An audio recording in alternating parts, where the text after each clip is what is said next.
Saudara-saudari yang saya kasihi, pada kesempatan ini kita mau melihat masa Prapaskah sebagai masa khusus dalam tahun liturgi.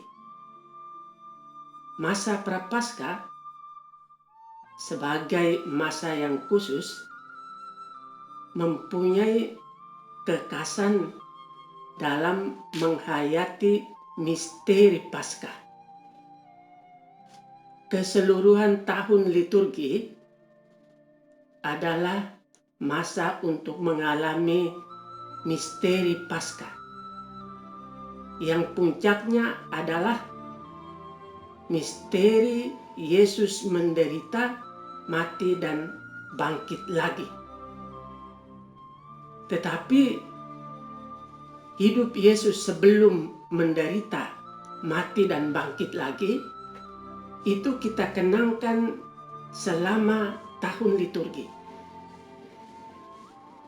Maka kita memulai tahun liturgi dengan masa Advent, yaitu masa kita mengenang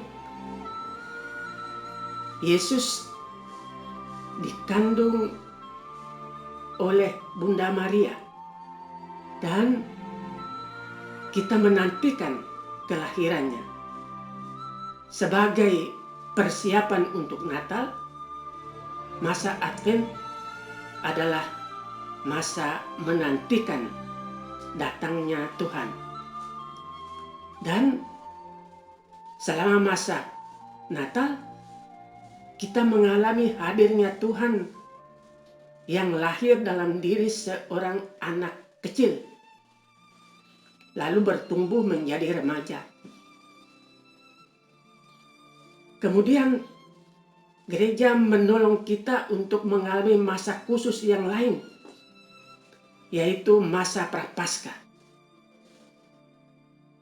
sebagai persiapan untuk perayaan Paskah dan masa Paskah. Nah, ini yang mau kita lihat secara khusus, masa Prapaskah. Sebagai persiapan untuk Paskah, masa ini disebut juga masa pertobatan. Dan sebagai masa pertobatan,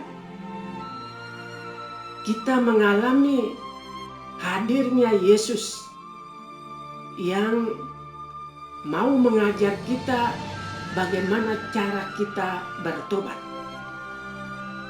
Selama masa Prapaskah, kita mau belajar dan mengalami hadirnya Yesus yang menderita dan mati sebagai akibat dari dosa-dosa kita manusia.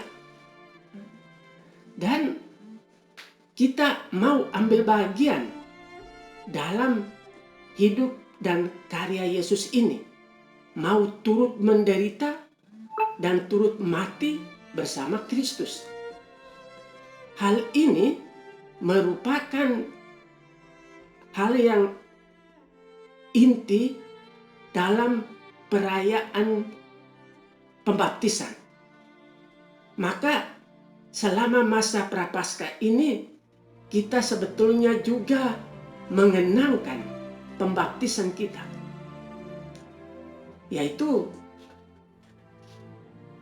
mengambil bahagian dalam penderitaan, kematian, dan kemudian kebangkitan mulia dari Yesus Kristus. Nah, sebagai masa untuk mengalami hadirnya Yesus yang menderita, yang menolong kita untuk bertobat dan menghayati sungguh-sungguh rahmat pembaptisan kita, kita juga diminta untuk mengungkapkan pertobatan itu secara batin, ya. Lalu dalam laku tapa dengan kegiatan-kegiatan pertobatan yang nyata. Nah, sebagai pertobatan batin ya, kita mau mengungkapkan rasa sesal, tobat yang mendalam karena kekurangan, kesalahan, dosa-dosa yang kita lakukan. Karena semuanya ini sebetulnya menjadi penyebab Yesus menderita dan mati. Ia menderita, mati, dan bangkit untuk kita. Maka kita mau merayakan Paskah itu dengan penuh sukacita, tetapi harus mempersiapkannya dengan pertobatan yang sungguh-sungguh. Mulai dari pertobatan batin, hati yang remuk redam, menyesal atas kekurangan dan kesalahan. Lalu mau mengungkapkan pertobatan batin ini dalam tindakan-tindakan konkret, tindakan-tindakan nyata setiap hari, mulai dari yang sederhana dan perbuatan-perbuatan yang heroik. Tapi kalau kita ada kesempatan untuk hanya yang sederhana-sederhana, ya kita mau melakukannya dengan cara yang istimewa, cara yang khusus. Dan gereja sebagai pembimbing kita dalam hal ini menolong kita untuk melakukan kegiatan-kegiatan tobat, antara lain dengan doa yang lebih khusyuk untuk menjalin hubungan yang lebih erat dengan Tuhan, dengan Yesus, dengan Bapa dan dengan Roh Kudus. Dan kita juga diberi kesempatan secara khusus selama masa ini untuk mendalami kehendak Tuhan lewat membaca kitab suci lebih rajin, merenungkannya, dan mau mengambil pokok-pokok pikiran penting dari bacaan itu untuk dilaksanakan setiap hari sedapat mungkin, sehingga hidup kita sungguh-sungguh didasarkan pada firman Tuhan, pada sabda Tuhan, dan semakin mendekati Yesus, terutama Yesus yang rela menderita dan rela mati untuk kita. Lalu kita juga diminta oleh gereja untuk mengungkapkan tobat itu dengan berpuasa dan berpantang.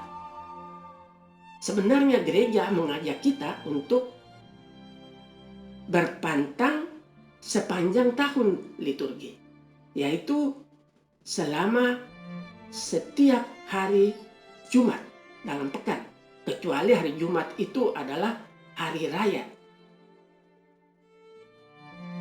Dan kita juga secara khusus melakukan pantang itu selama masa Prapaskah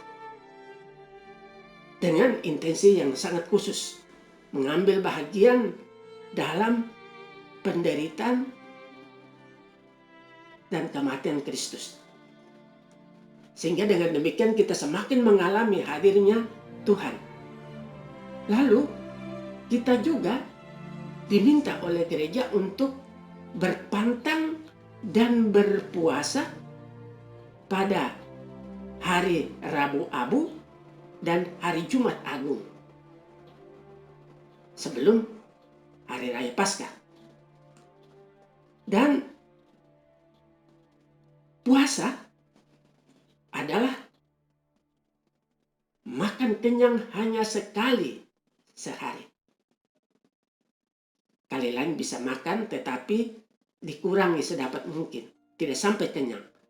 Sedangkan pantang adalah pantang dari makanan atau minuman atau kegiatan yang kita senangi, tetapi dengan sengaja kita kurangi atau kita tidak lakukan untuk mengungkapkan tobat hati kita. Itu pantang. Dan selain puasa dan pantang sebagai tindakan nyata dari pertobatan, kita juga diminta oleh gereja untuk melakukan karya-karya amal bakti secara pribadi maupun bersama-sama.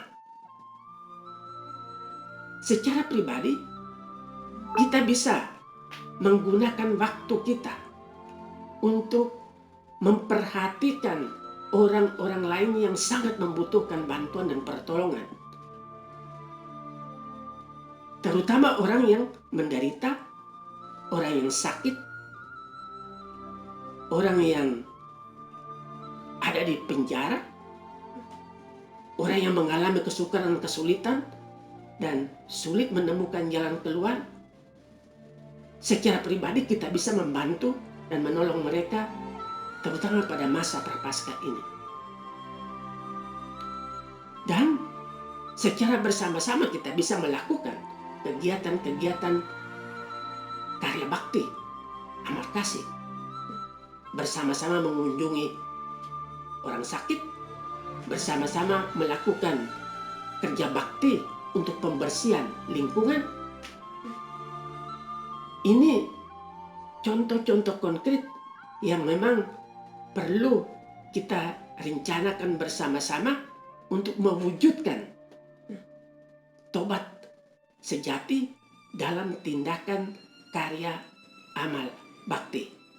Dan gereja Indonesia secara khusus sebetulnya mempunyai program untuk membuat pertobatan itu lebih nyata, lebih tampak dengan aksi puasa pembangunan yang kita kenal dengan nama APP singkatannya. Dan tahun ini Gereja Indonesia